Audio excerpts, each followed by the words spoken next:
What's going on, guys? So as you can see, this is part two. I know this is a little bit different. It's just that this is a really long process. So part one is basically the unboxing, obviously.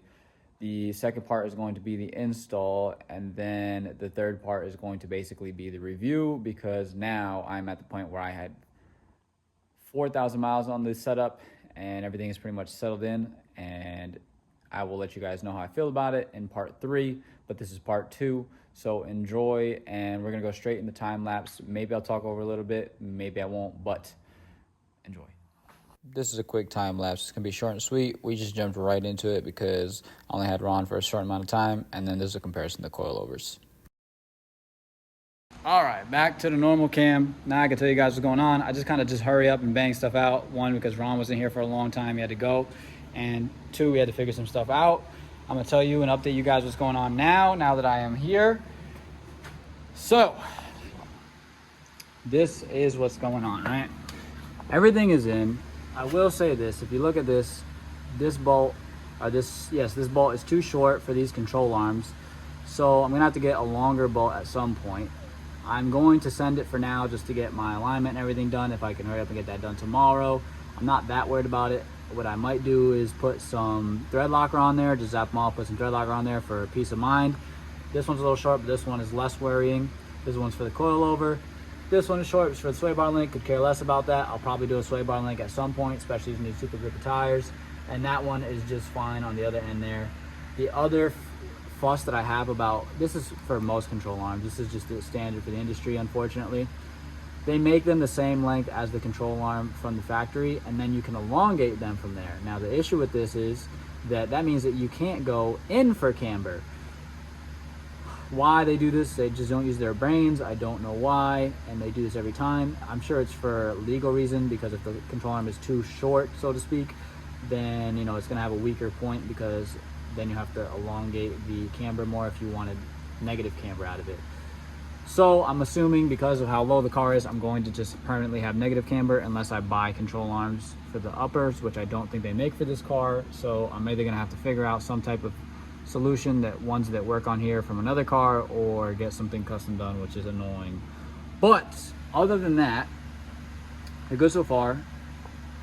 Everything fits. They are thick. So like I said, that is the only issue. This is a little bit too short, this bolt, and so is this one. Everything is in there. The control arms, the coilovers are in, control arms are in. The adjustment is over there, as you can see there. And sway bar link went in just fine. So yes, these do fit. Tow rods on one side are in. I didn't get the other one in yet. I have to still zap this down and put the cotter pin in. I just touched grease, fantastic. The car looks super duper low. As far as putting the wheel on, it still has a little bit of space. So if I want, I'll go lower, which I probably will, but for now I'm gonna keep them at this height and rock them that way so that the suspension can settle in. Plus, I'm gonna have to do that stuff, which means I'm gonna have to realign it anyways, so we'll get there when we get there, but for now, that's how we're gonna do it. Right now, I have that out. That was to get the tow arm out. I will say these tow arms were long overdue. They do need to be replaced. This was fine. They would still work if you just left them in there, but this was starting to seize up, and had I put another 40,000 on there, these probably wouldn't have cut them out. Then I would have had to cut them out. That would have been an extra headache. So now doing them now before they actually seized was a good thing, because I was able to anti-seize this part on the new one, and as well as put a new one in that I can actually adjust it, so that's good. I still have to do the fronts. Fronts I haven't gotten to. I'm sure I'm gonna get fussed with the sway bar links and the ABS, but we'll deal with that when we get with that. That's the stock rear one. I didn't check the rear yet. We're gonna show you my messy trunk.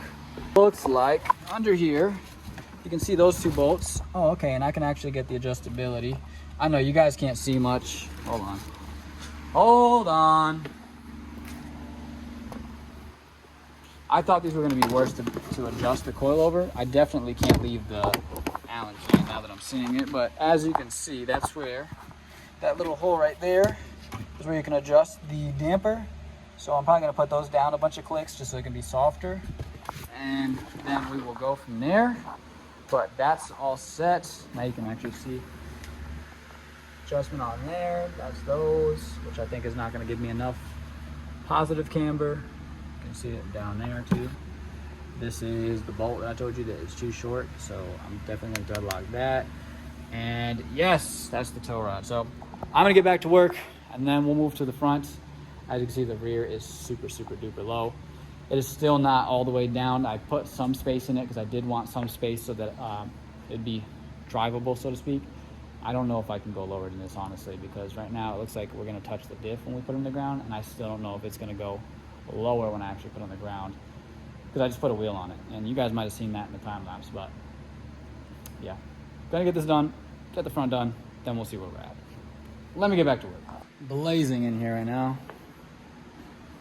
Front coilover's out. This is the easy part. Front strut, whatever you want to call it. This is a size comparison, just so you guys can see. Obviously, this is much smaller or shorter. This thing is diesel. That's out. I wouldn't let this hang for too long. It doesn't look like, oh, it's not putting any stress on anything. The axle's pretty much holding it up, and the rest of this stuff. This one is super easy. It's just it's a camber bolt and then a regular bolt and then 3 bolts up top, and then make sure you take this off. It's a 12. And this little plastic thing, I really don't know how to take it off. I just kind of twisted it up so it came off. Careful with that.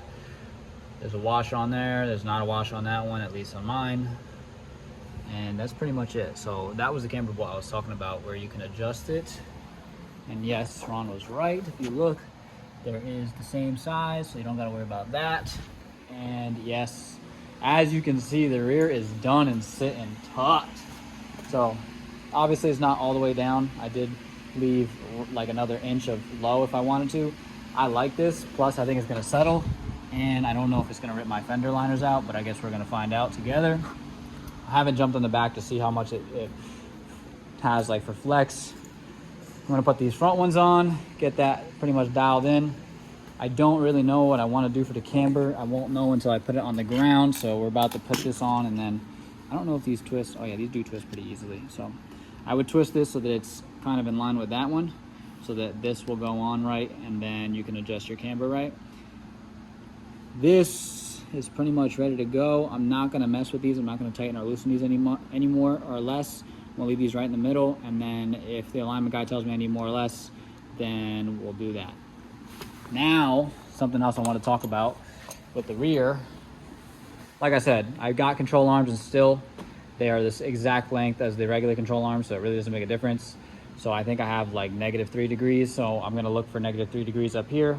Hopefully I'll be able to get, I know I'll be able to get it, but hopefully with setting this up the way it is right now, I'll be able to get it is what I'm getting at. I'm going to check it now. I'll put the toe plates to it, put the leveler to it, and see what it's at.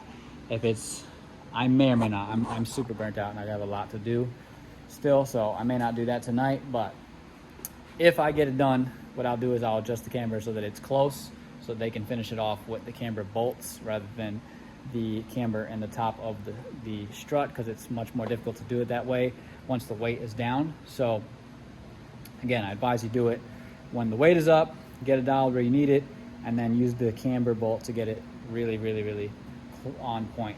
So like I said, I'm gonna check what that is in the back. I'm gonna look for the least amount, but I'm hoping that it's no more than 3 degrees. Whatever it's at, I'm gonna tell them to match it on the opposite side.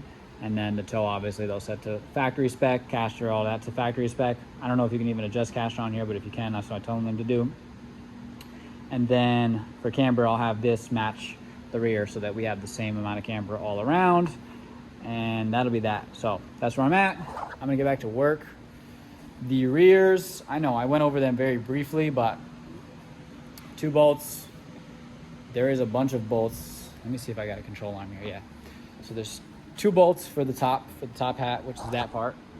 It's literally just 2 bolts. And then you have obviously the damper that you can adjust, but we haven't got to that yet. Then you got, this one goes to the knuckle, coilover, sway bar link. This goes to the subframe. So for the control arm, is the aftermarket one's the same thing, except on that side it has the adjustability, which is all the way maxed out to the shortest that it can be, which sucks. Basically, the only answer to that would be to get upper control arms, and I don't even think they make them for this car, so I'd have to find out what fits like from another car and just do that. Yeah, so that's where we're at. So I could also get, there's a way to adjust this side. Basically what you do is you get control arms that have adjustability here, but really what you do is you buy a camber bolt and you just drill this hole out bigger, and then you can obviously go back and forth from the knuckle to bring in that camber. I don't know if I'm gonna do that. I'm thinking about it, but that's a lot of extra work, and I don't think it's worth the price when I could just get upper control arms and just deal with it that way. Back to work for me, and then I will show you the final result. I am super hyped on the rear, and yeah, I can't wait to see the front. So let me get to work. I forgot to mention as well, don't forget to anti-seize your coilovers. I didn't go too crazy on these ones. I didn't do these yet. I'm talking about the rears. I didn't go too crazy because I know I have those. So I'm gonna put those on, but I did do a little bit. I did a little bit on the bolts. I didn't do too crazy on the bolts either. And yes, so I'm just gonna anti-seize these. I'm not gonna do anything up here. This front end is much simpler because I'm not changing any control arms or anything like that. So this should be pretty straightforward. And then obviously before I bring it to get aligned, I do want to adjust the dampening and see how bad or good it is or isn't. And then the height, I'm pretty happy with the rear right now. I just kind of set them eyeballed close to what they were to each other, and they pretty much seem like the same amount. Let's see, I can fit like a finger and a half. On this side I can fit a little less than a finger and a half, but I'm not really worried about that because again, it's got to settle. So I do have to pick that back up, so maybe I'll adjust that one a little bit because I do have to tighten down all the lock nuts and the ring collars. But for now, let me get this done, and then we'll get back to that afterwards. Remember how I told y'all, oh yeah, front's gonna be pretty easy, should be quick. It's not. I just dropped a bowl of air, but that's not the hard part. Now, if you notice, make sure, again, like I said this before, but I can't stress it enough because you're gonna have a hard time putting these in. Make sure that these are this way and that one is that way. I was smart and I paid attention to that, but right now what I am having a hard time with is, if you notice, I got a jack here, I got a jack here. Why is that, you might ask? Well, I did this side first, right? Jacked it up. You know, the jack is easier to put the coil up to the tower, but the catch is, which I did know this, and me and Ron spoke about this in the rear, but it didn't give us as much of a problem in the rear, and when me and Ron did it, he does a certain way, I do a different way, but we did it my way and it worked, but we didn't have to do all of this. Now, the reason why we were talking about the sway bar end length is because in the back we get to disconnect them because we were changing control arms, which means that we were taking off the sway bar end link anyways. This side we're not changing any front control arms or nothing. We're going with the stock control arms, which means that all we gotta do is change the coilovers. With that being said, it means that we never had to take the sway bar end link out. What does that mean? Well, a sway bar end link basically connects the control arm to control arm, or shock to shock is really what it's doing, but you know, right? In this case, it's controlling the control arm, and then that connects it to the shock also. What that does is when you're turning and the car does this, it connects the two shocks together so that that sway bar is going to put tension, and it's going to put tension on the other spring, which will make it basically create more pressure so that it's creating more force, which means that it'll make it a stiffer ride in the corners, so you don't have too much grip, or maybe it creates more grip because of the pressure and it's putting the wheel further down to the ground. Now, in this case, you're mimicking this when you jack up the wheel. With that being said, when you're taking out the coilover or putting a small one in, you have to jack them both up at the same time, which is why I got two jacks on each side, because if you do one side and you tighten it up, then not only did I not take the original OEM strut out, but I didn't even get the coilover in yet. So when I went to take out the strut, it fought me all the way out. I had to yank the bolt out. It almost ripped my boot and my axle. That was a mess in itself. So when you do this, do both struts at the same time, and then when you put the coilovers in, I advise you bolt them up first here, and you don't do the tops, and then you push them in, and hopefully you have a second pair of hands. I did not. I did this alone, so it is possible alone. But if you have a second pair of hands, put a jack on one side, put a jack on the other side, have this guy guide this coilover in, and this guy guide this coilover in, while you guys are both pumping simultaneously to get this up, so that you can keep the tension in between the jacks and not so much on the sway bar and it being uneven, and then you're not being able to get one side in. I tried to put it in, you know, without having to do all of that, but with doing that, I couldn't get the strut out, so I had to do it anyways. I didn't even try, but I don't think I would have, because it basically would have jacked the car up with all the tension that was on it. So that's where I'm at now. This took way longer than it needed to, and I did find out with doing that I do have, I don't know what they said, or I don't know why, but these have the ball joint here. So there's a ball joint here, and basically this whole top hat moves.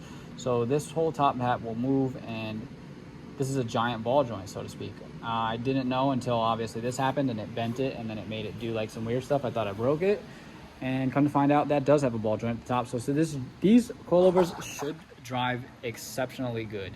I'm really excited for them, but they are a pain to install if you're not doing a sway bar or control arms and stuff like that. So keep that in mind. Maybe get adjustable sway bar end lengths is my only answer for you, or get a different sway bar, and I don't know what to get. I will probably do that in the future because I'm really gripped up, and I probably am going to want to create some more oversteer, but that'll only be in the rear, and I'm probably not going to play with the front. But I'm going to get back to work, and then I will show you the car on the ground. But wow, that was a lot of work. Okay guys, I am closing the hood right now because we're going to get my first reaction. Alright, y'all. Let's see if y'all can see this. Come on. Jack stands are out. I'm just bumping it up so I get it lower. I think, well, I'll talk to you in a second. Oh, front is too low. Wow. Oh my gosh, front is too low. Oh my gosh, it looks fantastic though. Hold up. Oh wait, hold up. Okay. Oh, I cannot. Front is too low. Almost just ripped my lip off. Hold up. Hold on, guys. I gotta put you down. I don't want you guys to see it. Hold on. Okay. I don't know if you guys are upside down.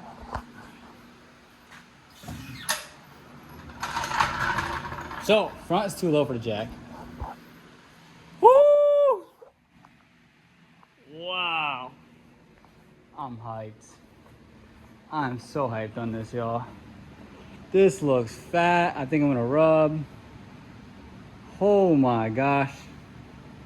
That was worth all the work. We need more camber in the front.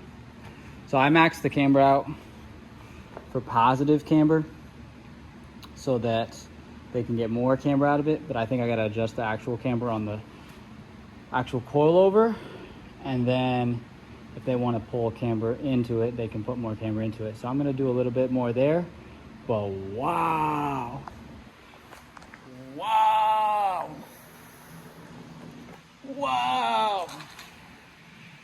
This looks fat. Oh, I'm gonna rub. There's no way. I'm on the fender. I gotta raise him. Wow. I am on the fender. Look at that though.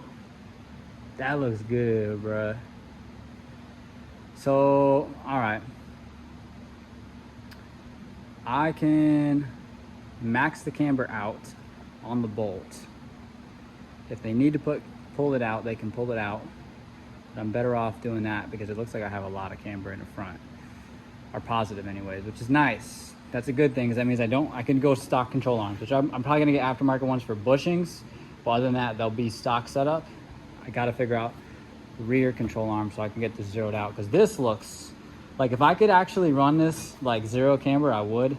I just don't think that it's gonna grip right. But man, this looks fat. I ain't gonna lie, for the front, it might be a little too aggressive. Maybe the camber will save it, but yo, this thing looks so good now. I want to pull it out, but I gotta jack it back up, because if not, I'm gonna rip my inner fenders out. I'm literally on the actual fender. Oh, so I gotta jack this thing back up, take these wheels off, and do that again. But I would say success. Tomorrow we get this aligned. This thing is gonna look good. It's got a lot of toe out right now, it looks like, which is normally what happens when you do stuff like this. Yeah, it's got mad toe out, so it's gonna drive wonky in the front. I should feel good, honestly, but you know, it's gonna eat the tires up, so I gotta do that ASAP. I'm not gonna mess with the toe, I'm just gonna mess with the camber. Technically putting the camber out should actually make the toe go in, which is good. So we'll push the camber out, and then we will tighten up everything back there. and we'll try to pull it out. I don't know yet though, but this thing is nice, man. It's actually not low either, like, believe it or not. Well, I don't know yet because it's not underground. It's not low though, like seriously, it's not low. Like if you look, it's got side skirts compared to a stock Impreza, and I still got like, I got more height than the SC. I'm used to the SC. Like the SC is that high and it's got no side skirts. Like, same thing, right? But this has side skirts and same thing, so that's not bad. Again, it's not down in the front. It also has to go up though. Man, I could not believe this car. Yeah, I gotta get back to work. All right, let me put this thing back in there and get back to work. I'm impressed. So I was like, oh, I gotta adjust the camber. I was thinking about doing it through the camber bolts. And I was like, you know what? Let me try these camber plates. So look at the difference we got here. I just wanted to see the difference in camber, and so obviously this one is way less than that one. I did that one, I did both. This one I did a notch over. This one I did all the way to the second to last notch. Now, when I tell you I was expecting these things to be a pain to move because, you know, they're under load and they should be relatively hard to move under load, right? So I jack it up, and still jacketing up and loosening those, I'm thinking that they're going to be hanging, so the wheel weight will be on there. So I'm like, I want to try this, but I don't know how hard it's going to be. Maybe I could tap with a hammer and it'll be kind of like stiff. So I loosen them up. They're relatively loose. Don't tighten them crazy. I literally took a 1/4 inch. It's a small ratchet. Don't take us crazy ones. You'll snap these and you'll have a bad day. But what I advise you to do is feel how tight they are first before you take them off, and then based on that, loosen them. And then, you know, from there, I loosened them, right, just to 4, little by little. I really didn't do too much, and it started moving on its own, and I was already shocked because it was gliding on its own. So, you know, it didn't obviously move that easily. Jack it up just a tad, and I was able to move this smoothly across the whole thing. Yeah, it's a little bit draggy on some side. It'll be draggy on the inner part when it's more cambered in, if you have the wheel hanging. If you have the wheel up, then it'll be easier to glide on this side. If you have the wheel down, it'll be easier to glide on this side. I gotta say, this is an amazing piece right here. I've heard of these being good. I didn't know how easy they were to move.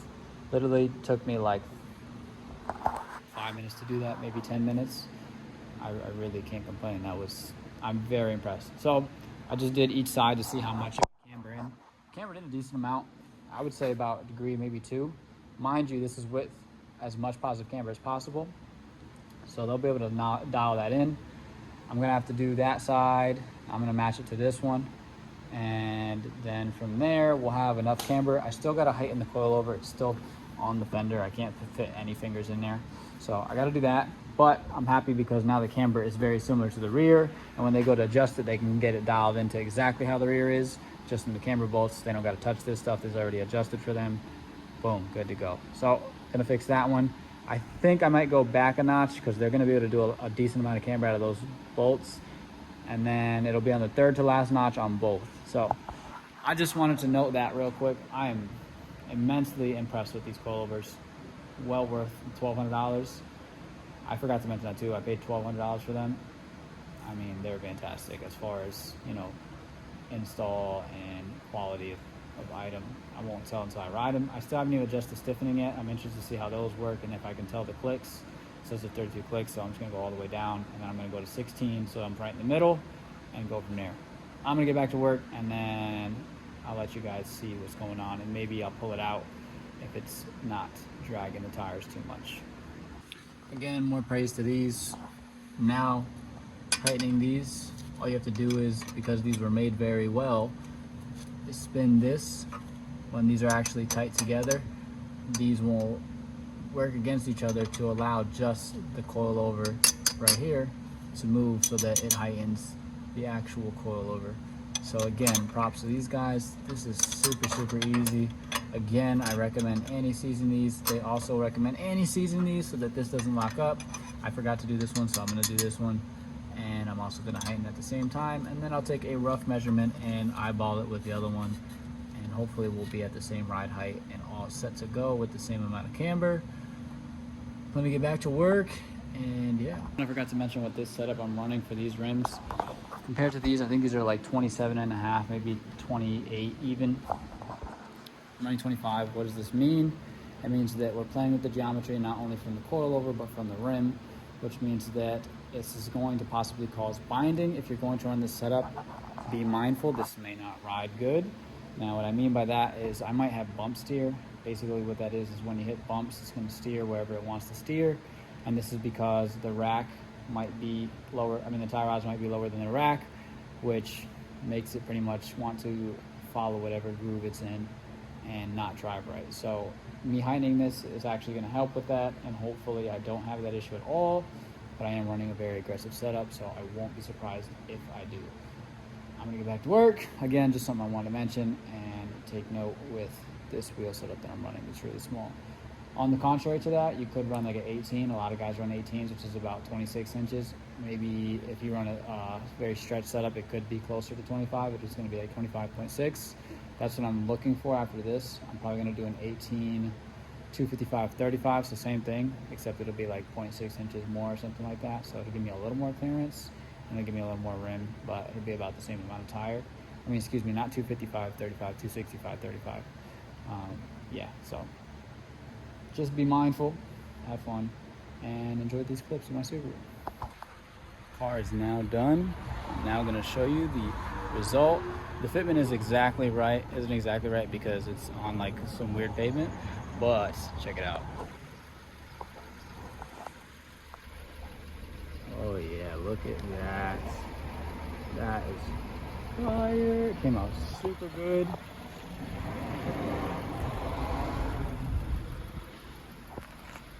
It's somewhere in between both of these, but it looks more like the other side.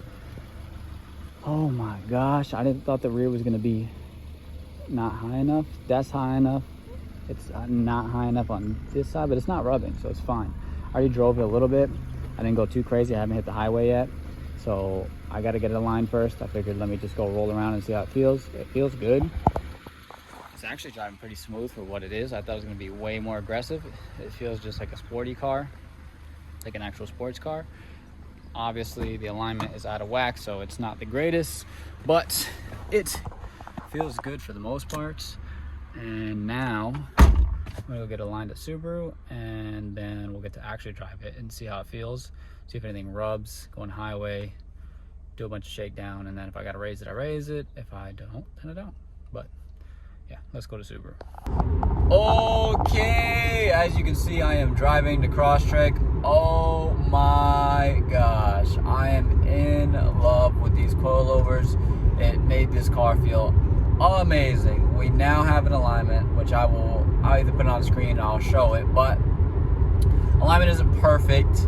Now, this is because of one, the control arms in the rear, and then number two, we also know that we'd have to sit there and adjust everything. And on top of that, the coilovers are not all the perfect height. With that being said, there's got to be a little bit of room for margin. The car feels amazing for how it's set up. I do think I have to raise the front driver's side a little bit, and this is to account for the weight of me in the car, because when I'm hitting bumps, I am scraping. I also did raise the right side a little more, again, because accounting for me with the weight in the car. And as you can see, the result in the alignment. Again, I'll either put it on screen or I'll show you guys, but I mean, overall, the car feels amazing. It is pulling to the right a little bit. I am not getting bump steer, which is amazing because this car is, the geometry, compared to what the geometry was, it is slammed. It's actually not that low. I can drive over bumps, and I drive over bumps pretty aggressively. The coilovers are set at 16. I'm not gonna change it. Basically what I'm saying is that the damper is set at the halfway mark for harshness, and it feels great. It feels like, I would almost compare it to like a stock Rex, maybe a little bit firmer than that, but for me, it's perfect. I love it. It feels like a stock car, like when you're riding over regular bumps and you're not going over anything too crazy. It's perfect. I have scraped the bumper in the front if I'm driving very aggressively and I hit a harsh incline. Other than that, I'm not scraping, even if I hit pretty big potholes. So I know you guys remember me talking about the spring rates. I'm assuming, now this is just my bro science basically, and it does have some factor behind it, it makes sense, but you know, I don't know for sure. I haven't actually tried to test this, but the springs I thought were soft. When I feel them, they don't feel soft, but if they are 6.5K, that's a relatively soft spring. With that being said, the car is super, super low and it has a sway bar, which means that the sway bar is super, super, super compressed, which means it's going to basically compress the springs more even when it is not, the wheels are not on the ground. So I'm pretty sure that brings up the spring rate, and that's probably why they go with a lower spring rate for these, because the way that the compression is at the sway bar is probably creating a lot of compression and making it feel more like a 8K or a 10K. For me, it feels very similar to the Lexus, which is a 14K. So again, it's a heavier car though. So yeah, that's where I'm at with that. The coilover performs exceptionally. The car drives exceptionally. I thought the 255s would be too gripped up. It feels great. It feels great.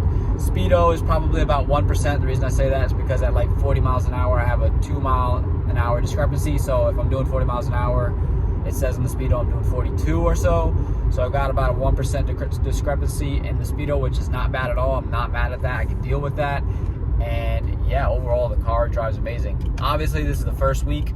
We're going to try to dial in those numbers on the camber more so that they're more even, so that the tires wear evenly and I can do rotations and not have to worry about the tires wearing funky. And the week will also give the coilovers time to settle. Yes, a week will do. A week doesn't normally do, but the reason I'm saying a week will do is because I put about 1,000 miles on my car a week driving to my job, so I know that I'm going to put these coilovers through the ringer over the week. I'm not rubbing, which is amazing. I haven't ripped out any fender liner, knock on glass, and yeah, it's been great. So I really, really can't complain. These coilovers are exceptional. Sorry, I know I'm not giving you guys eye contact. I'm driving, so I just have my eyes on the road. But yes, I love them. I totally would recommend them as of right now. We'll see how they age. I really think they're gonna age exceptionally well, considering how well the car is doing right now and how it feels. So yeah, with that, I'm gonna peace you guys out. I'll try to get you guys some B-rolls at the end of this, and I will see y'all when I see y'all.